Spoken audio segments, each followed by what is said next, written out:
tells us na whenever you lit a lamp, the very purpose for this is to be shown. Kasi napaka-importante, especially during this moment, this is no longer the moment of silence.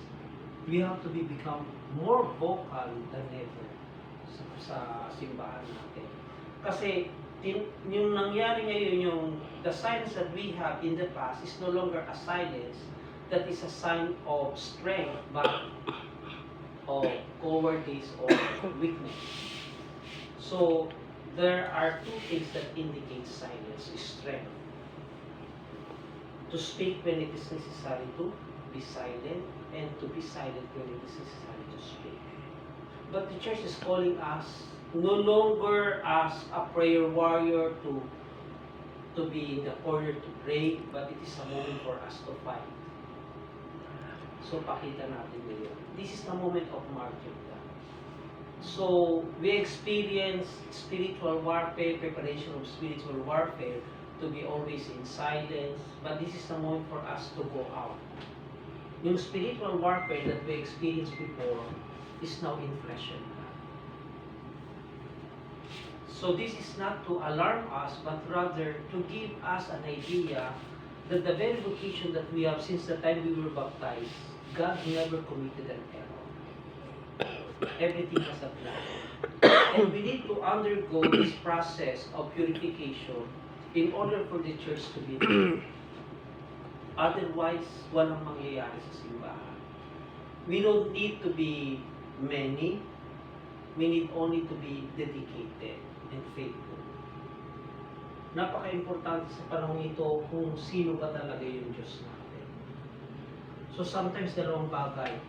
We were given the power to receive the Holy Communion and at the same time to hear the Gospel of God. Ang kulang natin ngayon, especially among the Catholic Church, is new leadership and at the same time that courage to have the gift of the Holy Spirit to come out. So siguro mahabang panahon na dapat lumabas tayo. So the church is in a field of battle. Hindi na talaga, yung field of battle wala na sa labas ng simbahan. Before we are afraid sa mga skandal ng non-Catholics and Christians. But the fight now is within the Catholic Church. We are living that point na kung saan yung sinabi ni Christ that even the gate of hell will not triumph against the church he founded. Ano ibig sabihin nito? To give an idea, when Jesus called Peter, originally ang unang tinawag was Saint Andrew. He was the disciple of John the Baptist. When Andrew met Jesus Christ, sinabing ganon the gospel 2 weeks ago, he never left Jesus anymore. Then he introduced his brother Peter. Although si Saint Andrew was the first apostle called by Jesus, Saint Peter was prepared to be the head. Dapat makita natin what's the logic behind yung name ni Peter. Si Peter may tatlong pangalan. Simon, Simon Peter, and Peter. Dapat maintindihan natin bilang Katoliko kung anong ibig sabihin nito. When he was introduced to Jesus by his brother, anong tawag sa kanya? He was Simon. Tapos ano sinabi ni Christ? I will call you Peter, which is the rock. Tapos minsan tinatawag siya Simon Peter. Ano ibig sabihin nito? So the gospel gives us the idea of three names of Simon Peter, Peter, or Peter.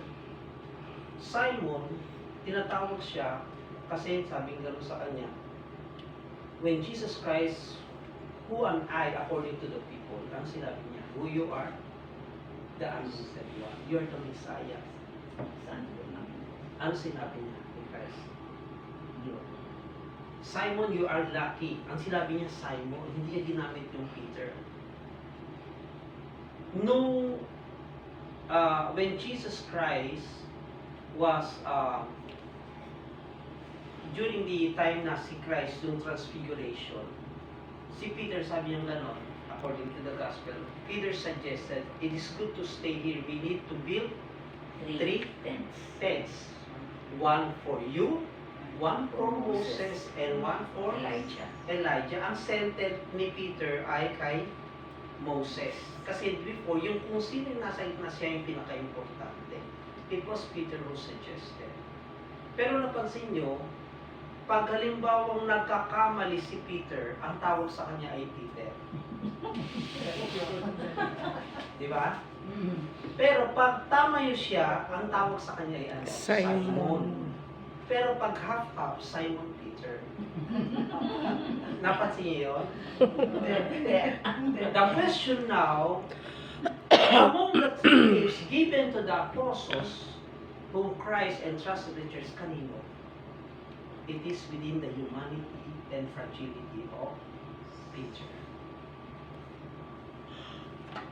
Hindi sa pagiging perfect ni Simon o sa pagiging half-half ni Simon Peter, but within the humanity and weakness of Peter. Because Christ Himself became man in order for him to experience His weakness.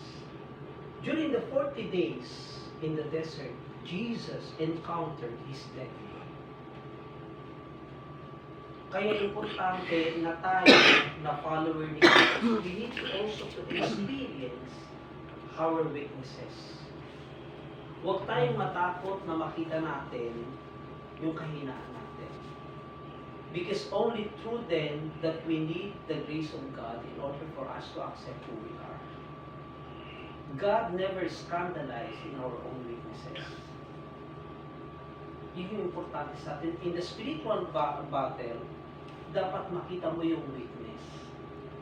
At pag nakita mo yung weakness, that's the only time that you will ask the Lord about the grace that you need. Ang ngayon, ang nangyayari sa simbahan ngayon, hindi na makita yung weakness. Ang nakikita na lang yung authority at saka yung role. In the church, sino yung Simon Peter? Yung Simon Peter yung madaling maniwala o kaya madaling Yung Simon naman, sino yung mga perfectionists? But Christ founded the church in the weakness of Peter. So, malaki yung role natin ngayon. So, huwag tayong panghinaan kung halimbawa nakikita natin yung kahinaan ng simbahan. Because Christ already prophesied that. Kasi pag malakas ang simbahan, sasabihin ako, that is the merit of Simon. But we need the weakness of the church in order for Jesus triumphantly redeem